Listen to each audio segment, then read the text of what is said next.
tinggalkan Tuhan-Tuhan nenek moyang kami. Saleh, kau sudah gila. Ini adalah sebuah bangsa yang mengubah anugerah mereka menjadi senjata kesombongan. Siapa yang bisa menjatuhkan bangsa seperti kita? Lihat pahatan ini. Gunung pun tunduk pada tangan kita. Kamu ingin kami mempercayaimu, Soleh? Buatlah batu itu melahirkan. Keluarkan unta dari batu itu sekarang juga. Mundur!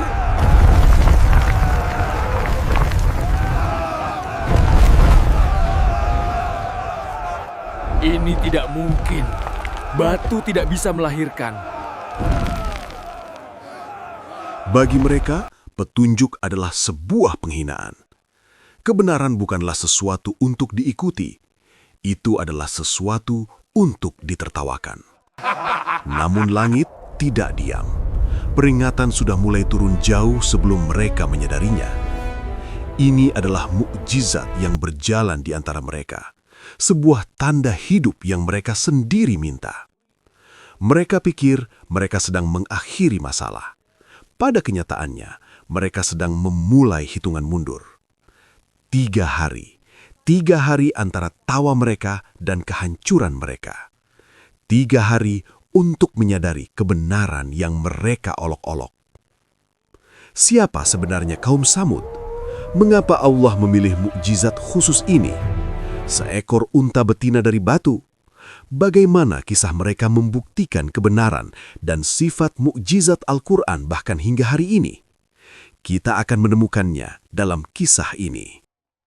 Kisah Samud dimulai pada zaman keemasan mereka, saat kesombongan telah mencapai puncaknya, setinggi gunung-gunung yang mereka pahat.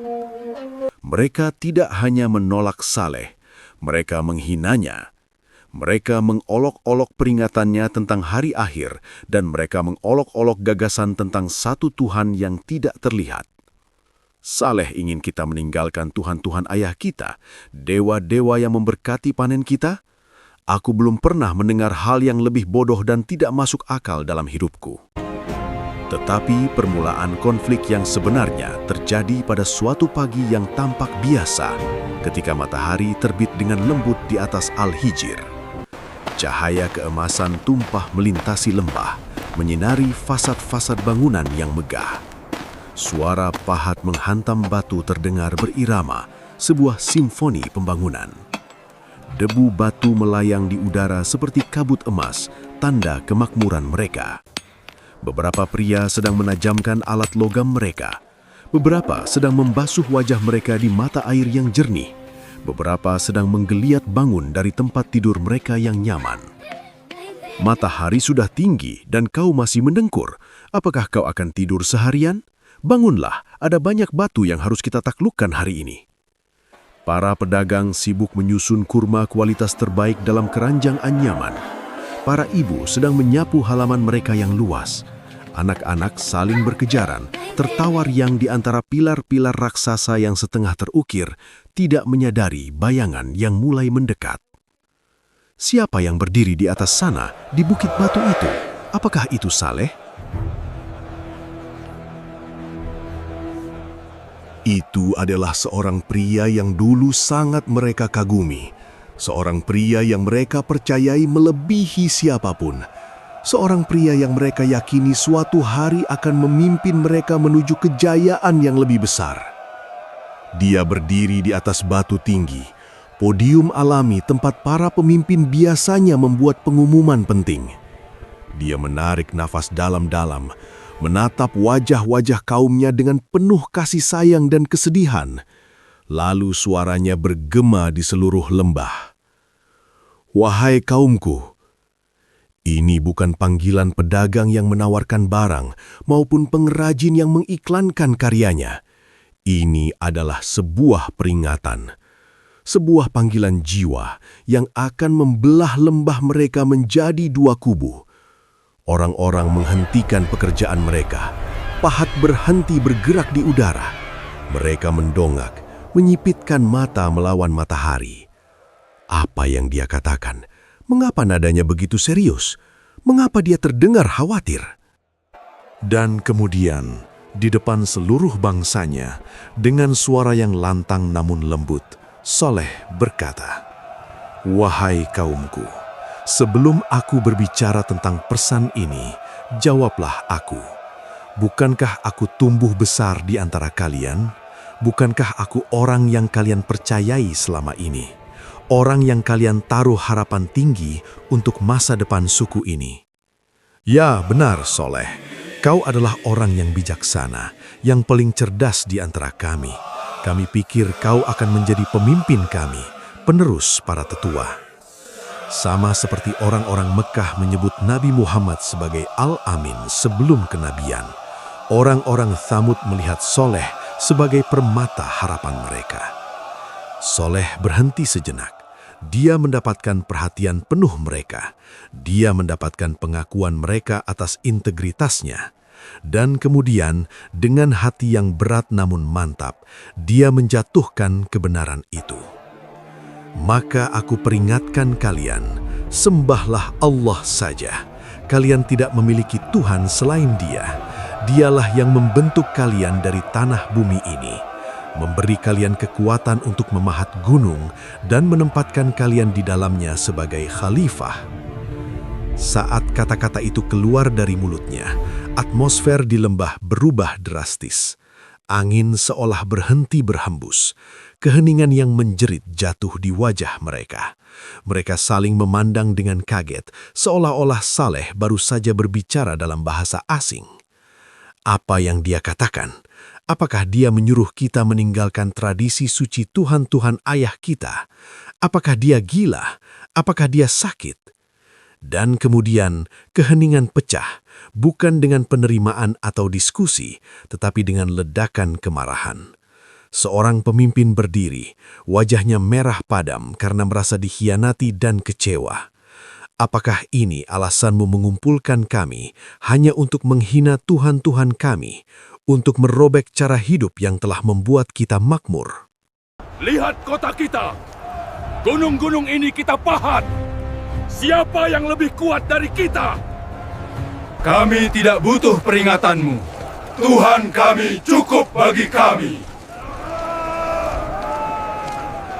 Ini adalah momen kritis di mana nasib Tsamud mulai berbalik arah menuju jurang. Satu pagi, satu pidato, satu penolakan keras yang akan bergema sampai hari nama mereka dihapuskan dari muka bumi. Tapi mengapa mereka begitu membencinya secara personal? Mengapa tidak mengabaikannya saja? Para ulama menjelaskan dinamika psikologis ini dengan indah. Anda lihat, Soleh alaihissalam bukan hanya orang biasa. Dalam Al-Quran, para tetua berkata kepadanya dengan nada terluka, "Kau adalah harapan kami sebelum ini." Ini berarti Soleh alaihissalam adalah anak emas suku tersebut. Dia adalah putra terbaik, calon pemimpin masa depan.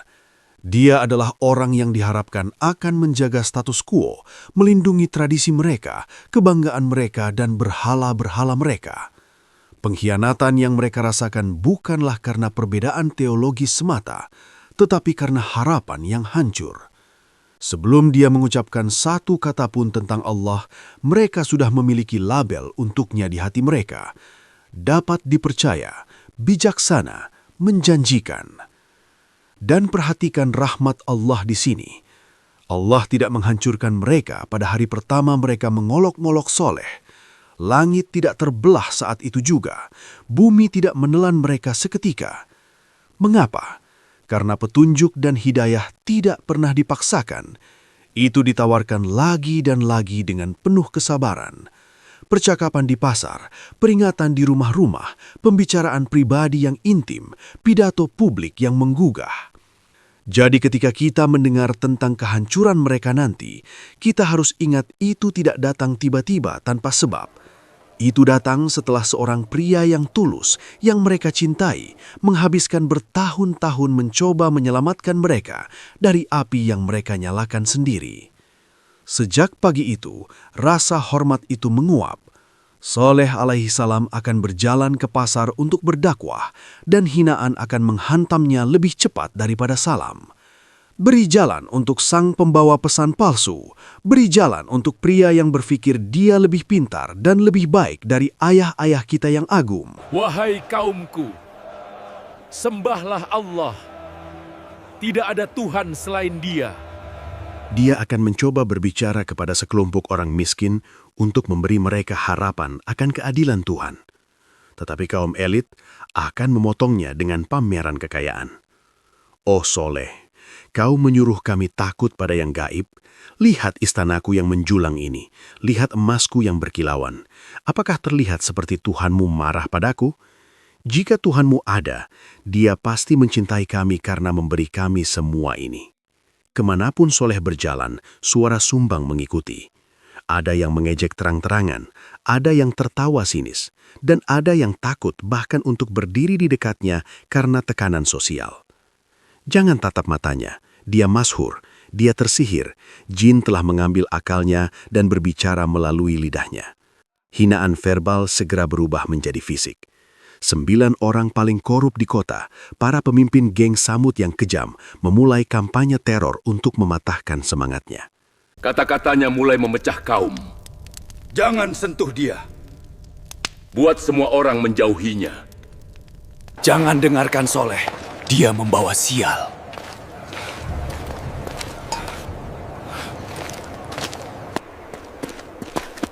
Masuk. Jangan dekat-dekat dengannya.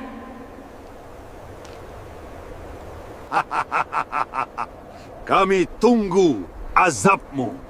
Jika kau benar, Jangan biarkan anak-anakmu mendekatinya. Orang-orang sedang memperhatikan. Kami menghormatimu. Kami mempercayaimu.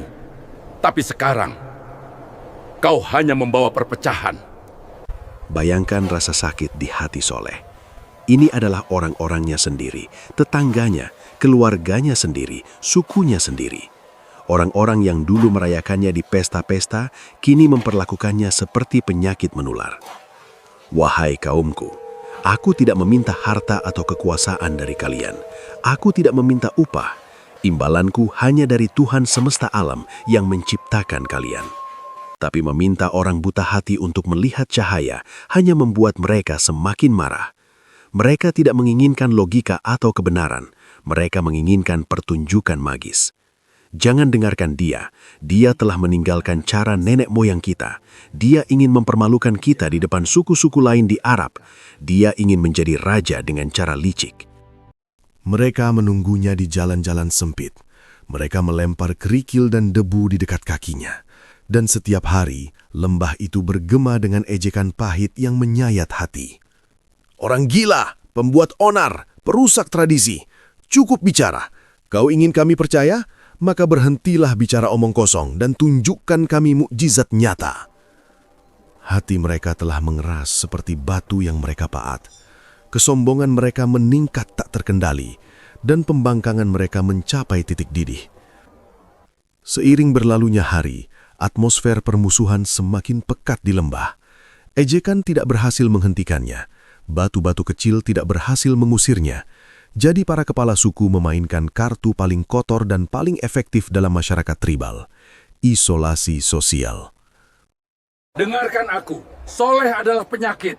Jika kau duduk dengannya, kau terinfeksi. Jika kau berdagang dengannya, kau terinfeksi. Putuskan hubungan dengannya! Ini adalah ancaman kelangsungan hidup yang nyata. Dalam masyarakat suku kuno, jika Anda diputuskan hubungannya, dikucilkan, Anda dianggap mati secara sosial dan ekonomi. Hai orang gila, dasar pembuat onar! kau perusak tradisi. Cukup omong kosongmu. Jika kau ingin kami percaya, tunjukkan mukjizat. Apakah kau ingin kehilangan warisanmu? Jika aku melihatmu bersama Soleh lagi, kau bukan anakku. Pergi! Pergi dari hadapanku, dan jangan kembali sebelum kau bertobat kepada dewa-dewa kita. Lembah itu terbelah menjadi 2 jurang yang dalam. Di satu sisi, mustakbirun, elit yang sombong, para kepala suku dengan jubah sutra mereka, orang-orang kaya yang mabuk kuasa. Di sisi lain, mustad'afin yang lemah, yang miskin, para budak dan pekerja kasar yang tidak memiliki apa-apa untuk dipertaruhkan selain jiwa mereka yang merindukan keadilan. Jangan dengarkan Soleh, dia membawa sial.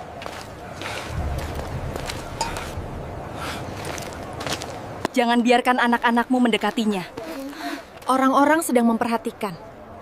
Para ibu mulai menarik anak-anak mereka menjauh. Tetangga merendahkan suara mereka ketika dia lewat. Teman-teman lama menyeberangi jalan untuk menghindarinya, bukan karena mereka membencinya, tetapi karena mereka takut terlihat bersamanya. Kami menghormatimu. Kami mempercayaimu. Tapi sekarang, kau hanya membawa perpecahan. Al-Quran memberitahu kita bahwa mereka berkata, "Kau adalah harapan kami sebelum ini," tetapi sekarang dia adalah ketakutan mereka, ketidaknyamanan mereka, tantangan mereka. Keluargaku mengancam akan mengusirku jika aku mengikutimu. Perang sunyi dimulai di dalam rumah-rumah. Saudara berdebat, ayah mengancam, kelompok-kelompok terbentuk secara rahasia. Sebagian mendukung Saleh, sebagian besar menentangnya. Lembah yang dulunya bergema dengan pahatan dan tawa, kini bergema dengan sesuatu yang baru, kecurigaan. Para kepala suku menyadari bahwa mereka kehilangan kendali. Mereka menyadari bahwa rasa takut saja tidak cukup. Mereka perlu mempermalukan Saleh sekali dan untuk selamanya. Mereka perlu memberinya tantangan yang tidak akan pernah bisa dia selesaikan. Dia bilang Tuhannya bisa melakukan apa saja. Baiklah, mari kita uji Tuhan miliknya ini. Jika kau benar diutus Tuhanmu, Tunjukkan tanda. Inilah bagaimana kesombongan tumbuh ketika nasihat gagal, ketika peringatan gagal, ketika kebenaran menyengat ego. Mereka menuntut mujizat. keluarkan unta dari batu itu. Bukan untuk percaya, tetapi untuk menantang. Besar Merah. dan sedang hamil. Mereka ingin mengakhiri masalah Soleh ini hari ini juga. Mata mereka menunjukkan tantangan, bukan ketulusan. Hati mereka menginginkan kekalahan, bukan petunjuk. Soleh alaihi salam memandang batu itu, lalu pada kaumnya, "Jika Allah memberi kalian tanda yang kalian minta, apakah kalian akan percaya? Apakah kalian akan patuh?" Mereka berjanji dengan lidah mereka karena mereka yakin itu tidak akan terjadi. Mereka tidak tahu bahwa permintaan mereka akan menyegel nasib mereka. Lembah itu hening.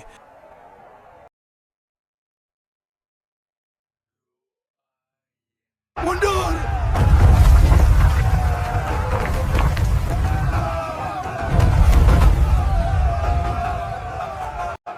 Ini tidak mungkin. Batu tidak bisa melahirkan. Dari hati gunung yang dingin dan mati, seekor unta betina yang hidup melangkah keluar. Dia sangat besar, menjulang di atas unta-unta normal mereka, dan dia hamil tua, persis seperti yang mereka minta. Lembah jatuh dalam keheningan. Bahkan anak-anak tidak berani bernafas. Ini tidak mungkin nyata. Batu tidak bisa melahirkan. Tapi itu adalah mukjizat. Mereka menuntut mukjizat. Allah memberikan mukjizat yang berjalan di antara mereka. Besar, agung, tak tersentuh, hamil, persis seperti yang mereka minta. Minum dari mata air mereka, berkeliaran di jalan-jalan mereka. Sebuah tanda yang begitu jelas sehingga bahkan kesombongan berjuang untuk menyangkalnya. Wahai kaumku, ini adalah unta betina Allah. Beberapa merasakan hati mereka melunak, yang lain merasakan ego mereka terbakar. Tapi satu hal yang sekarang pasti, mukjizat ini tidak datang untuk membuat mereka terkesan. Itu datang untuk menguji mereka, dan Samud akan gagal dalam ujian itu. Dia memiliki hak untuk minum, dan kalian memiliki hak untuk minum pada hari yang terpisah. Jangan menyentuhnya dengan bahaya. Jika kalian melakukannya, hukuman akan datang seketika. Perintah itu sederhana, jelas, langsung. Tapi kesombongan membenci kesederhanaan. Jadi dia minum dari mata air kita sendirian. Itu benar. Unta itu meminum air jatah 1 hari penuh dari mata air utama. Dan pada hari berikutnya, orang-orang yang minum. Sebuah rotasi, sebuah ujian langsung dari Allah. Lihat binatang itu, dia mengeringkan kita. Ternakku haus karena ini. Tapi inilah bagian yang dipilih oleh orang-orang yang tidak bersyukur untuk dilupakan. Pada hari-hari dia meminum air mereka, dia memberikan sesuatu kembali. Dia akan berdiri di tengah desa, dan ambing susunya penuh. Orang miskin, orang lemah, dan anak-anak akan datang dengan mangkuk dan ember. Dia memberi cukup susu untuk memberi makan setiap orang di Thawud. Kita memberi air. Dan kita mendapat rezeki. Ini rahmat dari Allah. Lihat bagaimana mereka memandangnya. Jika ini berlanjut, Saleh akan jadi Raja Tsamud tahun depan. Para kepala suku merasa tanah tergelincir di bawah mereka. Kekuasaan mereka, pengaruh mereka, kebanggaan mereka. Hanya seekor unta, sedang membatalkan otoritas mereka selama beberapa dekade. Selama unta itu hidup, kekuatan kita terancam. Aku tidak tahu mengapa, tapi ketika aku melihatnya, aku merasa takut. Aku merasa damai seolah-olah dia datang dengan peringatan. Lembah terbagi, beberapa hati terbuka, yang lain mengeras seperti batu di dalam diri mereka. Dan segera sebuah rencana dibisikkan. Sebuah rencana yang lahir dari kecemburuan, dipicu oleh ketakutan, dan ditakdirkan untuk menghancurkan mereka semua. Unta itu memecah kaum. Selama dia hidup, Saleh punya pengaruh. Mukjizat itu seharusnya melembutkan hati mereka. Tapi bagi sebagian orang, itu hanya mengeraskan batu di dalam diri mereka. Rencananya sudah ditetapkan. 9 pria berkumpul di bawah sinar bulan. Mereka mabuk oleh kesombongan, tetapi mereka membutuhkan seorang pemimpin. Seorang pria dengan hati batu. Namanya adalah Qudar bin Salif. Nabi SAW menggambarkannya sebagai orang yang paling celaka dari orang-orang terdahulu. Dia mengajukan diri untuk melakukan serangan pertama. Tahan dia, aku akan mengakhiri mitos ini. Binatang agung itu, tanda dari Allah, ambruk berlutut di debu. Dia mencoba berdiri, tetapi kakinya sudah tidak ada. Saat dia jatuh, matanya mencari satu hal saja, bayinya, anak unta itu. Ketakutan oleh darah dan logam, berlari menuju gunung. Dia menjerit 3 kali.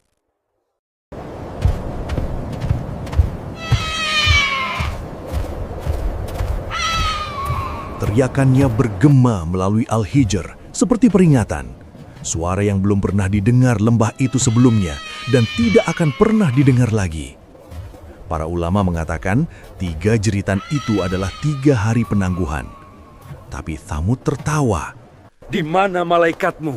Di mana petirmu? Lihat, dia hanya daging dan tulang. Mereka menyembelih dagingnya dan membagikannya, merayakan kemenangan mereka. Ini adalah pembangkangan pamungkas. Sudah selesai, sekarang mari kita lihat apa yang bisa dilakukan Salih. Dan Salih alaihissalam, pria yang menghabiskan bertahun-tahun mencoba menyelamatkan mereka, berjalan ke unta yang jatuh itu dengan mata penuh rasa sakit. Kalian telah menyakiti tanda Allah dan membawa kehancuran pada diri kalian sendiri. Lembah itu belum memahaminya. Mereka menertawakannya. 3 hari, mereka pikir itu hanya ancaman kosong lainnya. Mereka tidak tahu jam sudah mulai berdetak. 3 hari, ancaman kosong lagi. Menjelang pagi, berita telah menyebar ke seluruh lembah. Unta itu mati dan bersamanya alasan terakhir mereka. Manusia normal manapun akan jatuh berlutut dan memohon ampun. Tapi Tsamud tidak normal. Mereka sombong. Pada hari pertama di siang hari, bisikan memenuhi jalan-jalan. Keluarga-keluarga menyadari wajah mereka berubah, kuning pucat, seolah-olah ketakutan telah mengambil wujud fisik. Mengapa wajahku seperti ini? Tidak apa-apa. Hanya panas. Masuk hari kedua, warna kuning berubah menjadi merah. Soleh berbohong. Tidak akan terjadi apa-apa. Kalau begitu, mengapa wajahmu merah seperti kami? Wajah mereka tampak seperti basah kuyup dalam darah. Kepanikan berubah menjadi kegilaan. Itu hanya ketakutan.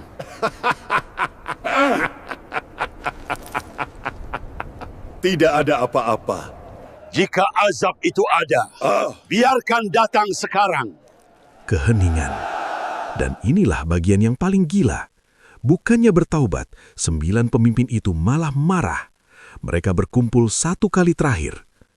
Jika kita akan mati, Salih ikut bersama kita malam ini. Kita bunuh dia dan keluarganya. Bayangkan kesombongannya. Wajah mereka terbakar merah dengan hukuman Allah, dan mereka merencanakan pembunuhan. Mereka bermaris menuju rumah Salih alaihissalam dalam kegelapan. Tapi rencana Allah lebih cepat. Sebelum mereka bisa mencapainya, hujan batu jatuh dari langit dan meremukkan 9 pembunuh itu seketika. Para pemimpin adalah yang pertama pergi. Pagi terakhir tiba, dan bersamanya kebenaran. Wajah mereka telah berubah menjadi hitam seperti asap sebelum api. Anak-anak menangis, wanita meratap, pria berdiri membeku, menunggu sesuatu yang tidak bisa mereka lihat, tetapi bisa mereka rasakan. 3 hari sudah berakhir. Matahari sedang terbenam. Malam itu tidak ada yang tidur. Lembah itu sunyi, bukan karena kedamaian, tetapi karena setiap hati tahu matahari terbit berikutnya akan menjadi yang terakhir bagi mereka. 3 hari sudah berakhir. Matahari mulai terbit di atas Al-Hijr, tapi lembah itu tidak bangkit bersamanya.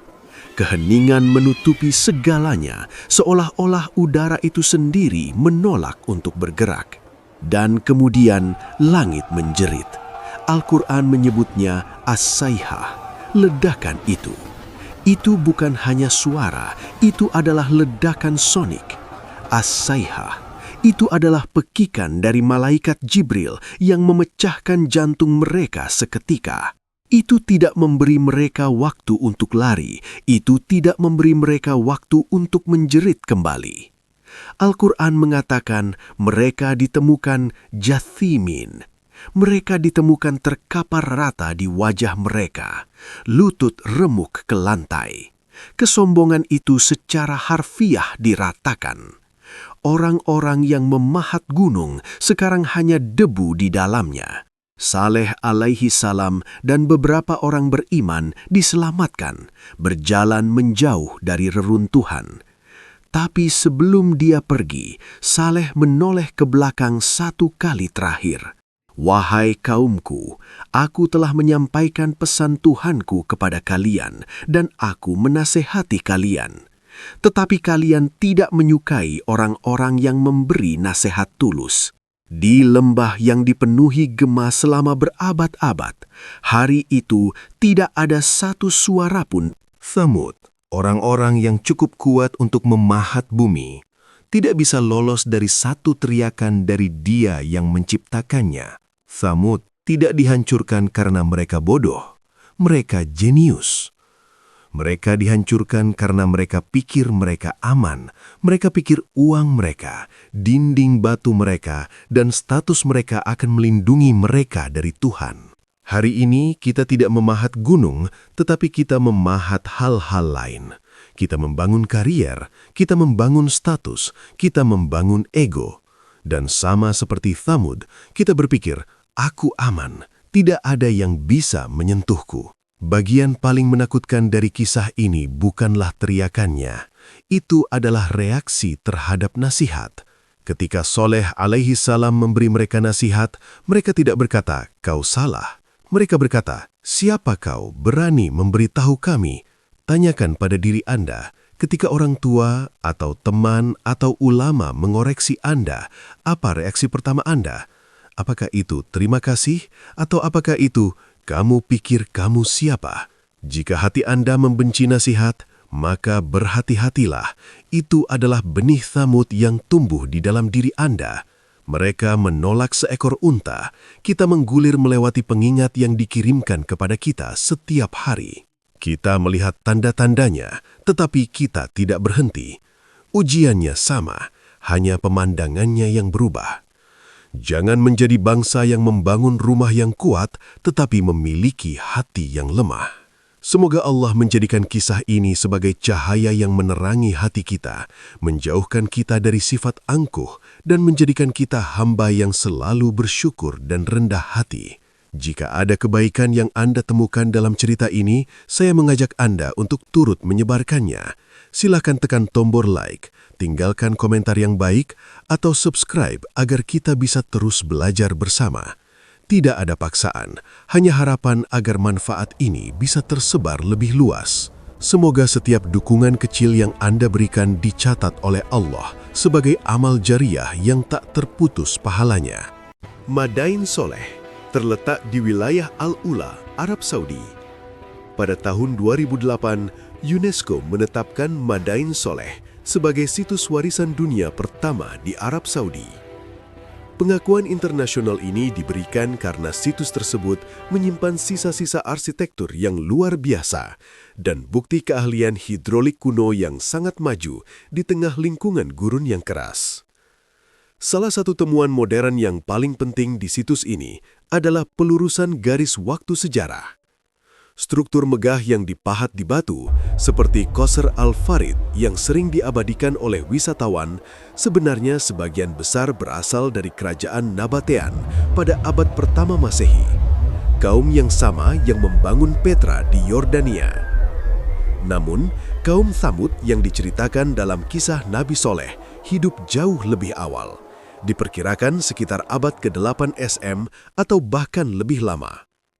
Para arkeolog telah menemukan ribuan prasasti dalam bahasa Tsamudik kuno di sekitar wilayah tersebut yang membuktikan bahwa kaum Tsamud memang pernah mendiami wilayah ini jauh sebelum kaum Nabatean datang dan memahat ulang gunung-gunung tersebut menjadi makam megah mereka.